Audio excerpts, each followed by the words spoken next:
வணக்கம். இன்றைக்கி நம்ம பார்க்க போகிற சமையல் ஒரு அருமையான முட்டை தொக்கு எப்படி செய்யலாங்கிறத பார்க்கலாம். இது இட்லி, தோசை, சப்பாத்தி, சாதம் எல்லாத்துக்குமே சூப்பராக இருக்கும். வாங்க எப்படி செய்யலாங்கிறத பார்க்கலாம். ஒரு கடாயை எடுத்துக்கலாம். ஒரு 3 ஸ்பூன் அளவுக்கு எண்ணெய் விட்டுக்கலாம். இப்போ பாருங்கள், எண்ணெய் நல்லா சூடாகிடுச்சு. ஒரு டீஸ்பூன் போல் சோம்பு சேர்த்துக்கலாம். 5 பல் பூண்டு சேர்த்துக்கலாம்.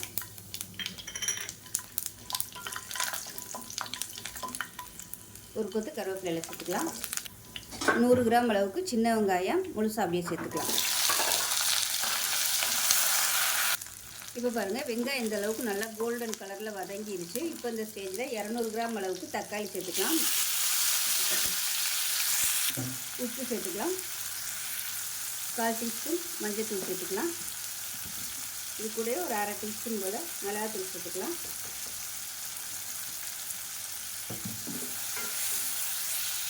அரை டீஸ்பூன் கரம் மசாலா சேர்த்துக்கலாம். இப்போ இதில் 2 வரமிளகா சேர்த்துக்கலாம். 6 முந்திரி பருப்பு சேர்த்துக்கலாம். இப்போ இதில் 1/4 மூடி துருவன தேங்காய் சேர்த்துக்கலாம். அதாவது ஒரு கை அளவு இருக்கும். இப்போ இதையும் சேர்த்து நல்லா வதக்கிக்கலாம்.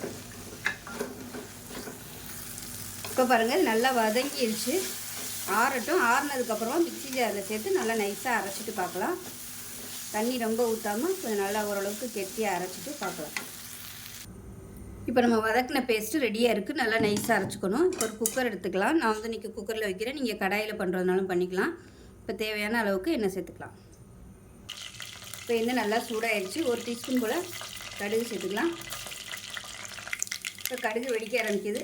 கருவேப்பிலையில் சேர்த்துக்கலாம். பொடியாக கட் பண்ண வெங்காயம் சேர்த்துக்கலாம். கொஞ்சமாக சேர்த்திங்கன்னா போதும்.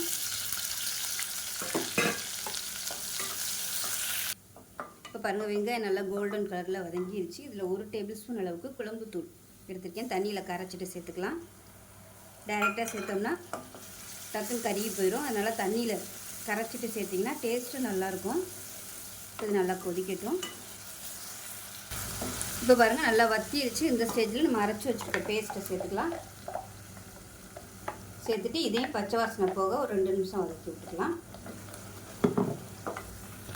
இப்போ பாருங்கள், நல்லா ஒரு 2 நிமிஷம் வதக்கியாச்சு. இப்போ மிக்சியை அலசிட்டு தண்ணி சேர்த்துக்கிறேன்.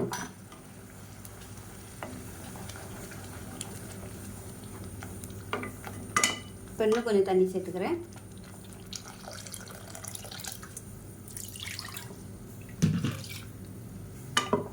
கலந்துட்டு உப்பு செக் பண்ணி பார்த்துட்டு உப்பு சேர்த்துக்கலாம். இப்போ பாருங்கள், குழம்பு நல்லா கொதிச்சுட்டு இந்த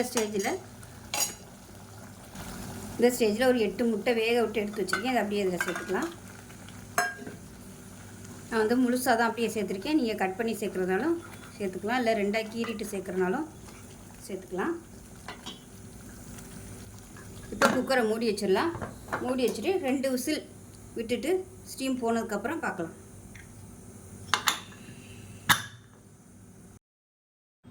இப்போ எப்படி இருக்குன்னு பார்க்கலாம்.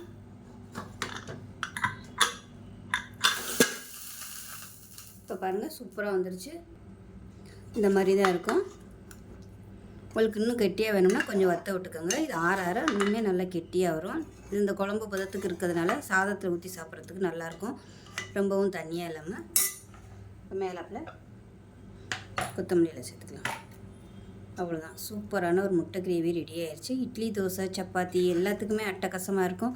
செஞ்சு பாருங்கள். செஞ்சு பார்த்துட்டு எப்படி இருந்துச்சுங்கிறத சொல்லுங்கள். வீடியோ பிடிச்சிச்சுன்னா லைக் பண்ணுங்கள், கமெண்ட் பண்ணுங்கள், சேனலை சப்ஸ்கிரைப் பண்ணுங்கள், பக்கத்தில் பெல் பட்டனையும் ப்ரெஸ் பண்ணுங்கள். நன்றி.